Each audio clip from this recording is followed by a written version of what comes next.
रुक्मणी हरण।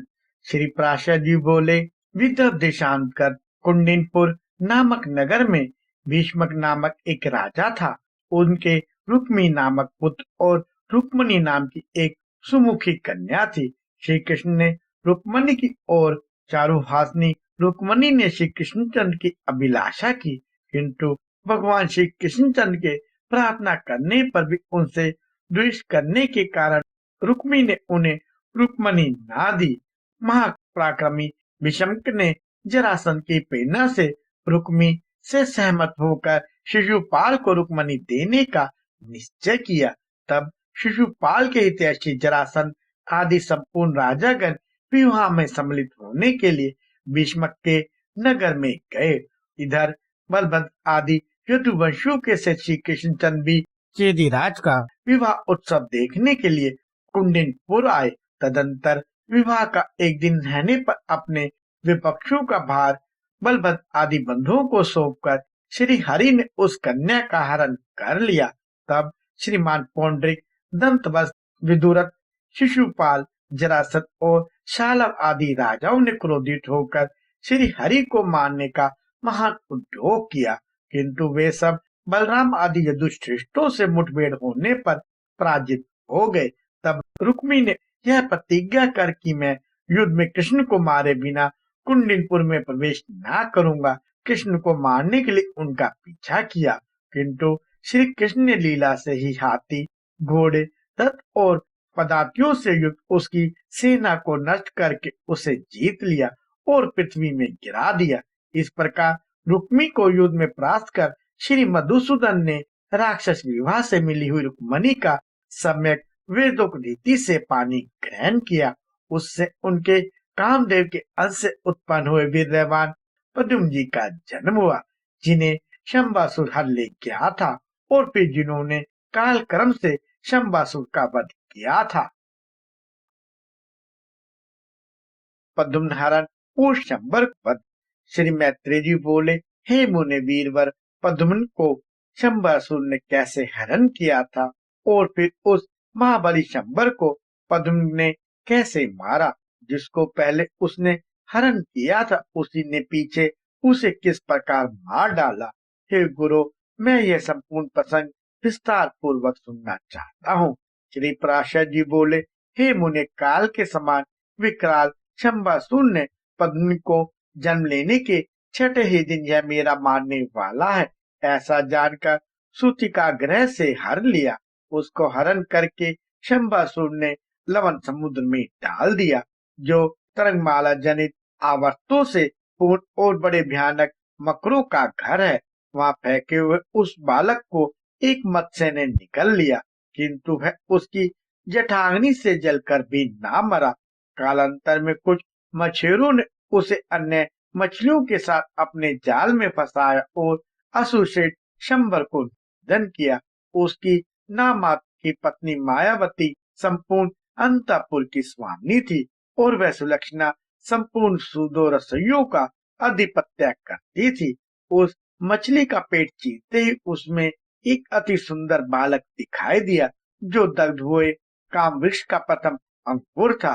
तब यह कौन है और किस प्रकार इस मछली के पेट में डाला गया। इस प्रकार अत्यंत आश्चर्यचकित हुई उस सुंदरी से देवऋषि नारद ने आकर कहा, हे सुंदरी, विकुट वाली है संपूर्ण जगत के स्थिति और संहार करता भगवान विष्णु का पुत्र है। इसे शंबासुर ने सूतिका ग्रह से चुरा कर समुद्र में फेंक दिया था।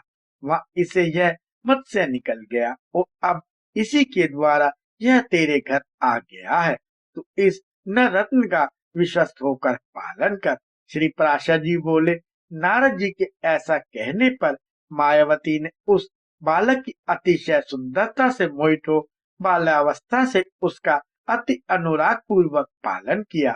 हे मामते, जिस प्रकार वह नवयौवन के समागम से सुशोभित हुआ, तब वह गजगामिनी उसके प्रति कामना युक्त अनुराग प्रकट करने लगी। हे महामुनि, जो अपना हृदय और नेत्र पद्म में अर्पित कर चुकी थी, उस मायावती ने अनुराग से अंधी होकर उसे सब प्रकार की माया सिखा दी। इस प्रकार अपने ऊपर आसक्त हुई उस कमल लोचना से कृष्ण नंदन पद्म ने कहा, आज तुम मातृ भाव को छोड़कर यह अन्य प्रकार का भाव क्यों प्रकट करती हो? तब मायावती ने कहा, तुम मेरे पुत्र नहीं हो, तुम भगवान विष्णु के तन्ने हो। तुम्हें काल चंबल ने हर का समुद्र में फेंक दिया था। तुम मुझे एक मत्स्य के उदर में मिले हो। हे काल, आपकी पुत्र वसला जननी आज भी होती होगी। श्री पराशर जी बोले, मायावती के इस प्रकार कहने पर महाबलवान पद्मजी ने क्रोध से विह्वल हो शंबासुर को युद्ध के लिए ललकारा और उससे युद्ध करने लगे। यादव श्रेष्ठ पद्मजी ने उस व्यक्ति की संपूर्ण सेना मार डाली और उसकी 7 मायों को जीतकर स्वयं 8वीं माया का प्रयोग किया।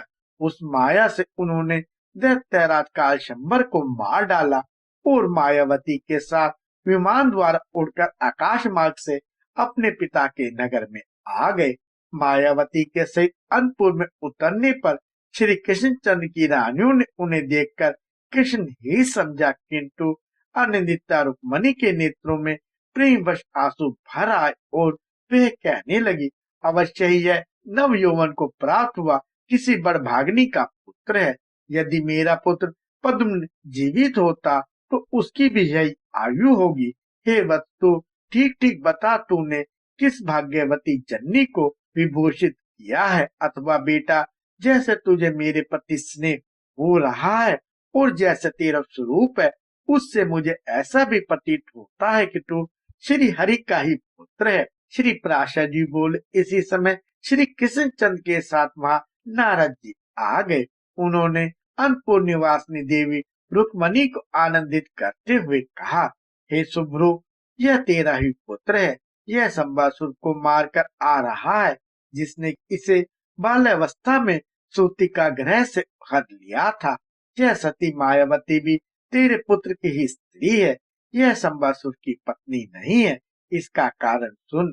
पूर्व काल में कामदेव के भस्म हो जाने पर उसके पुनर्जन्म की प्रतीक्षा करते हुए इसने अपने माया रूप से शंबासुर को मोहित किया था। यह मत विलोचना उस दैत्य को विहारादि उपभोगों के समय अपने अति सुंदर माया रूप दिखलाती रहती थी। कामदेव ने ही तेरे पुत्र रूप से जन्म लिया है और यह सुंदरी उसकी प्रिया रति ही है।